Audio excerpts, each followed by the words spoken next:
Hey guys, Tofsky here, and welcome back to another Minecraft video. Now, just bear with me for a sec. And daytime. Daytime? Daytime. No more rain?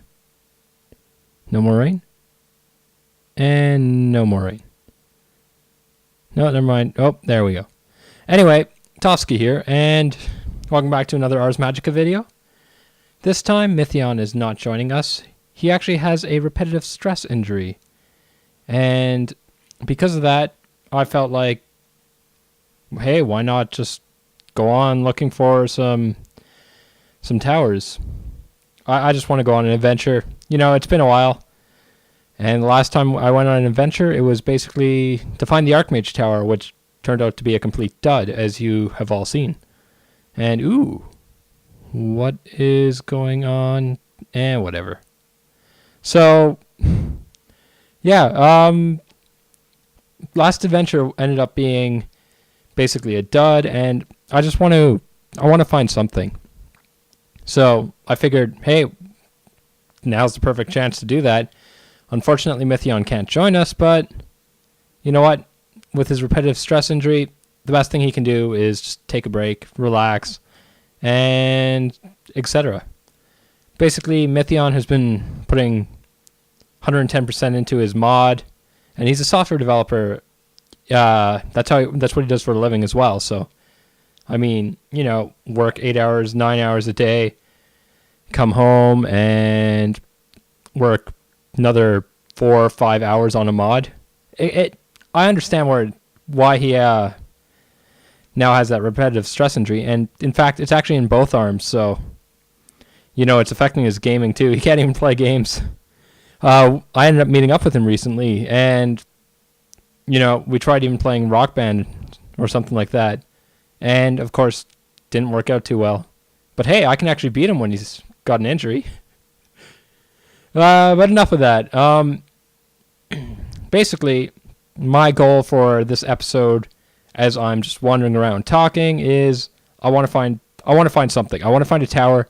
My goal is actually to find I see a tower.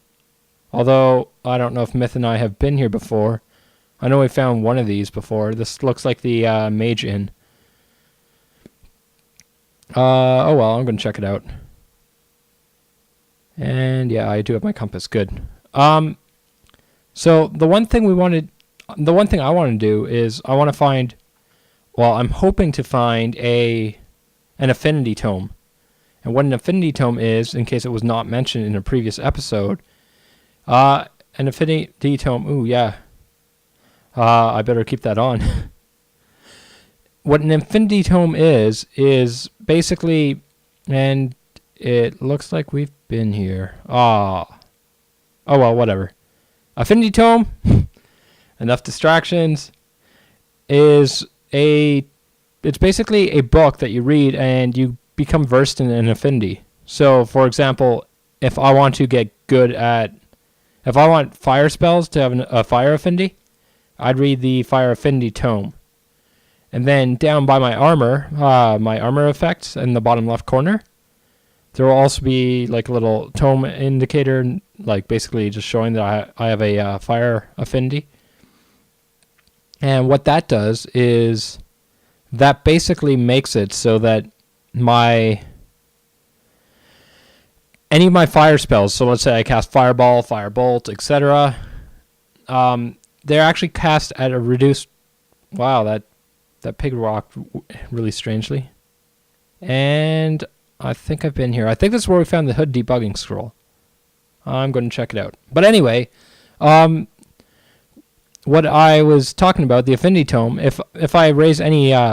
if I use any fire spells, they're actually cast at a reduced rate because I'll have a fire affinity.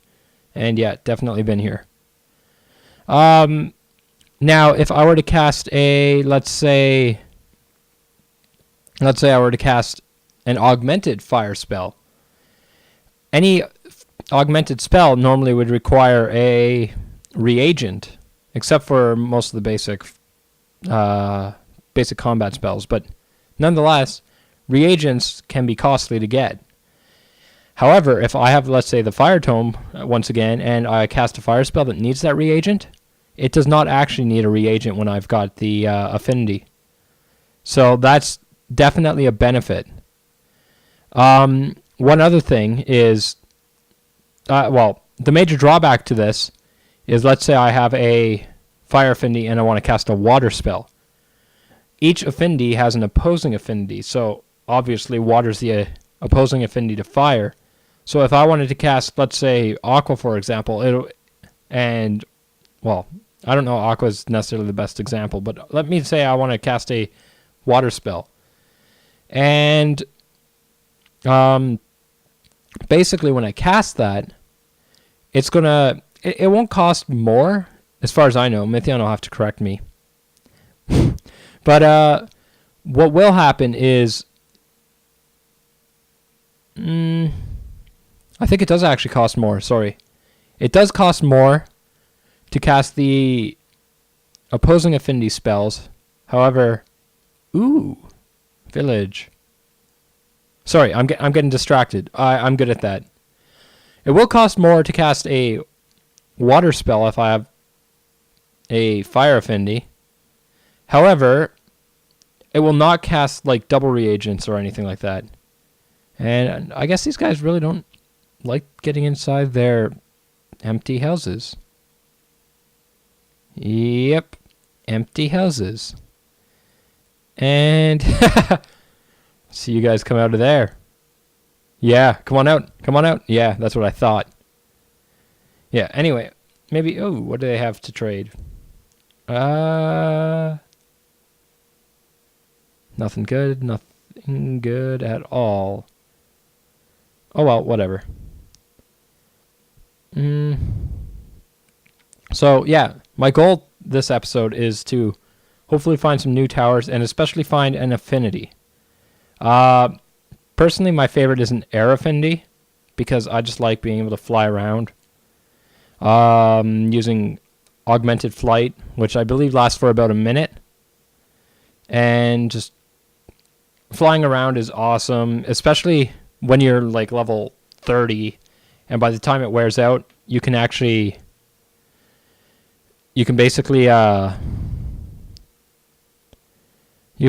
cast it again, and yeah, you basically fly forever. Your mana will regenerate fully before you need to cast it again.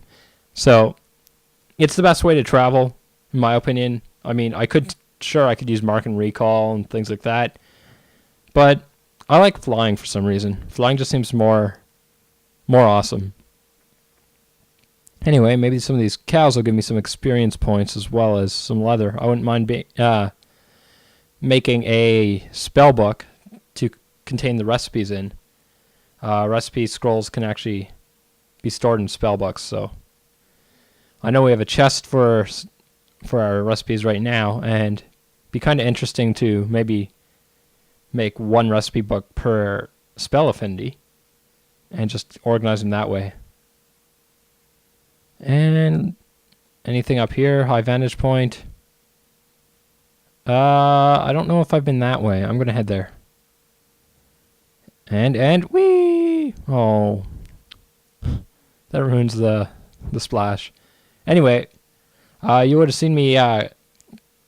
You would have just saw I've quickly opened up my inventory. What I'm checking is boots. Now, you can see in the bottom left-hand corner, my boots have actually, the slow fall ability kicked in and it's not recharged yet. What I've had happen in the past is slow fall actually drains some of the boots' durability as well. And I've actually had it where it drained it enough that when I landed and got hit by a mob, the mob actually destroyed my boots. So, wow, failing to jump a little. Yeah, so I really am cautious when it comes to the whole slow fall kicking in. And I wonder if this is the jungle by the base. I don't think so. I think I've ran quite far. It's kind of getting a little laggy as well. I've been trying to do a bit of video encoding while I'm recording this. Probably not the best idea, but I haven't been able to get too many episodes out recently. A lot of stuff's been happening, and basically I'm just spinning cow.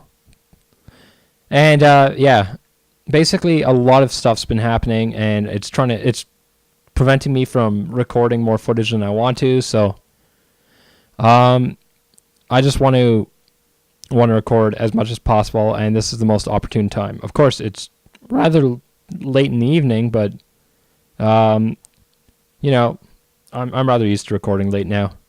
Pretty sure almost all YouTube people who make Let's Plays record at midnight or something. It's like the opportune time to start recording. And anyway, back to climbing this mountain, getting a good vantage point, looking for a tower. I really haven't found anything yet, which is rather disappointing. And it's actually getting late, so I think I'm going to have to call it night. And yeah. Oh well, nice place to end off the day, watching the sunset as I take a nap in the middle of the wilderness. Because that's perfectly safe and nobody would ever attack you. No wild animals. And ooh, it's been a while since I've seen one of these houses. Now, yeah, terrain generation does not want to load. Oh well, hopefully the encoding gets finished soon. Anyway, I don't remember. For some reason I don't think that this will have any chests in it. So I better double check though.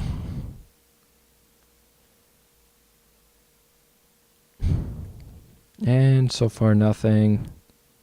Yeah, this is not looking too promising. No. Doesn't really look like anything. Oh well, whatever. Doesn't really matter. Ravine down there. Some coal. Whatever. I'm not after any of that stuff anyway. I want a mage tower. The other thing I could find is also a mage dungeon. And what a mage dungeon is it's basically like a dungeon underground, which they actually spawn more frequently than a mage tower. The only problem is they're a lot more of a pain to find because, I mean, you got to be digging all over the place to find them. Unless you're lucky enough to find one that's that you can see from the surface. But that's not always the case. Mage towers you can always see from the surface, so at least I've never seen one underwater or anything. And yeah, so hopefully I find something. And is this a ravine? Whatever.